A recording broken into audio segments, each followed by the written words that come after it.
Assalamu alaikum everyone. Today we will try to learn a new structure. Structure names it's no use plus ভার্বের সাথে ING যোগ।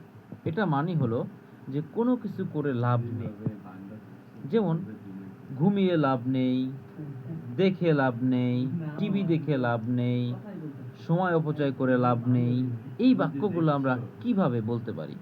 সেই জন্য আমরা প্রথমে ব্যবহার করব এটা স্ট্রাকচার। স্ট্রাকচার হলো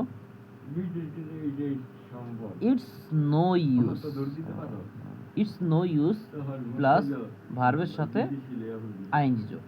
যেমন আমরা বলতে পারি সময় অপচয় করে লাভ নেই, এটাকে বলতে পারি ইটস নো ইউজ। অপচয় করা ইংলিশ হলো ওয়েস্ট, ওটার সাথে আইএনজি যোগ করে দেব, ওয়েস্টিং।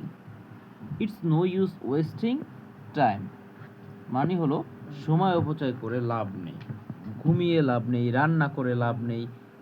এরকমভাবে আমরা অনেক বাক্য বানাতে পারি। ঠিক তেমনি আমরা এখানে লিখেছি মাত্র 3টি বাক্য। আমরা 3টি বাক্য এখানে ট্রান্সলেট করার চেষ্টা করি, আপনারা সবাই ফলো করুন। প্রথম বাক্যটি হলো ঘুমিয়ে লাভ নেই। কোনো কিছু করে লাভ নেই, এর প্রথম স্ট্রাকচারটা হলো আপনাকে দিতে হবে it's no use.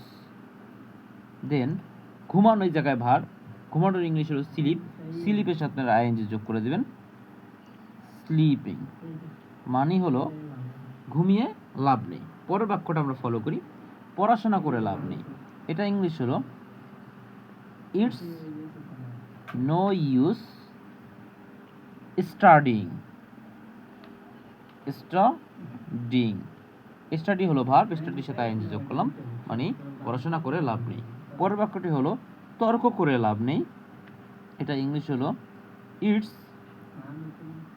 No use তর্ক করা। তর্ক করা ইংলিশ হলো R U, ARGUING, arguing. It's no use arguing মানে তর্ক করে লাভ নেই। আপনারা এরকম ধরনের বাক্য নিচে কমেন্টে লিখে জানান।